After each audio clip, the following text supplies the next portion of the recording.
8 तक तो नमस्कार दोस्तों, स्वागत है आप सभी का आपके अपने YouTube channel Dhanuraj shorthand academy steno classes में। दोस्तों, आज का हमारा डिक्टेशन है जनसत्ता संपादकीय। हाशिए पर स्त्रियां, जयपुर, दिनांक 80 शब्द प्रति मिनट। तो आइए स्टार्ट करते हैं डिक्टेशन 5 सेकेंड बाद।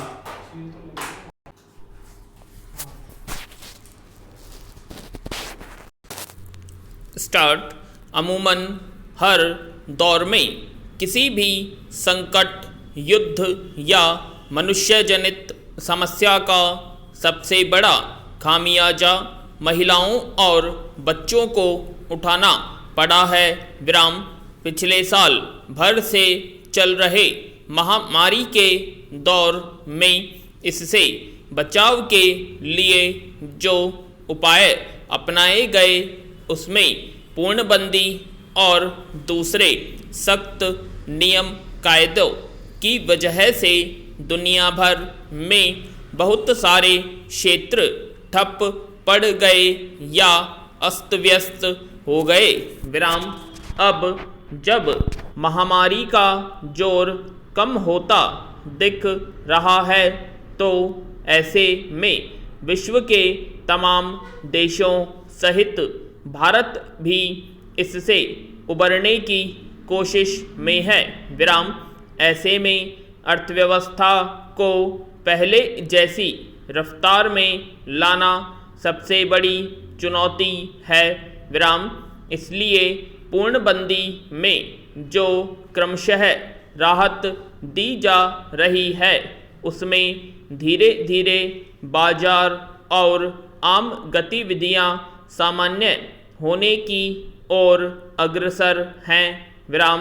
लेकिन इस बीच एक बड़ी चिंता यह खड़ी हुई है कि पिछले कुछ दशकों में स्त्रियों ने सार्वजनिक जीवन में भागीदारी से लेकर अर्थव्यवस्था के मोर्चे तक पर जो मुकाम हासिल किया था उसमें तेज गिरावट आई है। विराम। हालात यह है कि रोजगार या नौकरी का जो क्षेत्र स्त्रियों के सशक्तिकरण का सबसे बड़ा जरिया रहा उसमें इनकी भागीदारी का अनुपात बेहद चिंताजनक हालात में पहुंच चुका है। विराम। पैरा।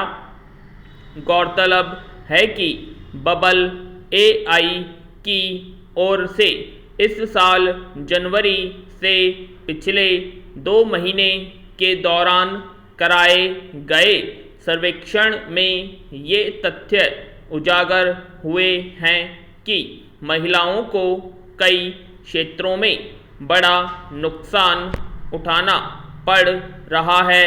विराम।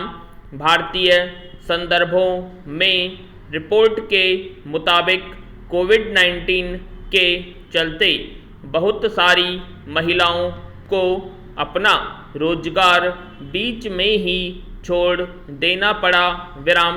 इसने श्रम क्षेत्र में महिलाओं की पहले से ही कम भागीदारी को और कम कर दिया है।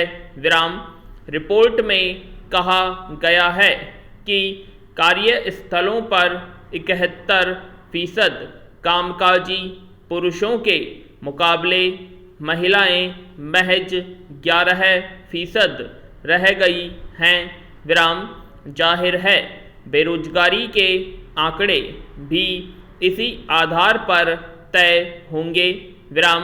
इसके मुताबिक महिलाओं के बीच बेरोजगारी की दर पुरुषों में 6% के मुकाबले 17% हो गई। विराम।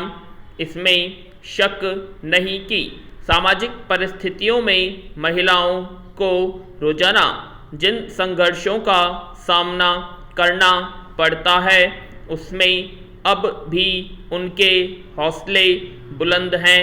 विराम।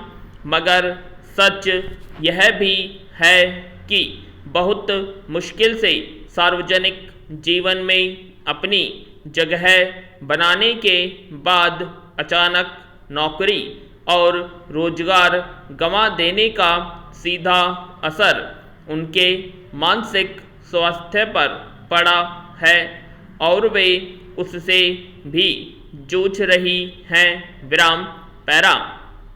यूं जब भी किसी देश या समाज में अचानक या सुनियोजित उथल पुथल होती है तो उसका सबसे ज़्यादा नकारात्मक असर स्त्रियों पर पड़ता है। विराम महामारी के संकट में भी स्त्रियां ही सबसे ज़्यादा प्रभावित हुई। ताज़ा सर्वे में नौकरियों और रोजगार के क्षेत्र में उन पर आए संकट पर चिंता जताई गई है। इससे पहले ऐसी रिपोर्ट आ चुकी है कि कोरोना की वजह से लगाई गई पूर्णबंदी के चलते महिलाओं के खिलाफ घरेलू हिंसा के मामलों में तेजी से बढ़ोतरी हुई। विराम सवाल है कि आखिर ऐसी स्थिति क्यों पैदा होती है जिनमें हर संकट की मार महिलाओं को ही झेलनी पड़ती है। विराम दरअसल इस तरह के हालात की वजह सामाजिक रही है। सोपान आधारित पितृसत्तात्मक समाज व्यवस्था में आमतौर पर सत्ता के केंद्र पुरुष रहे और श्रम और संसाधनों के बंटवारे में स्त्रियों को हाशिए पर रखा गया। विराम सदियों पहले इस तरह की परंपरा विकसित हुई, लेकिन अफसोस इस बात पर है कि आज जब दुनिया अपने आधुनिक और सभ्य होने का दावा कर रही है उसमें भी इसके ज़्यादातर हिस्से में स्त्रियों को संसाधनों में वाजिब भागीदारी का हक नहीं मिल सका है। विराम इसका असर हर संकट के दौर में देखने में आता है जब सभी वंचनाओं की गाज स्त्रियों पर गिरती है। विराम आशा करते हैं आप सभी को डिक्टेशन पसंद आई होगी, तो प्लीज़ कमेंट बॉक्स में कमेंट करें और अभी तक आपने हमारे चैनल को सब्सक्राइब नहीं किया सब्सक्राइब करें एंड वीडियो को ज़्यादा लाइक करें, शेयर करें, कमेंट करें। धन्यवाद।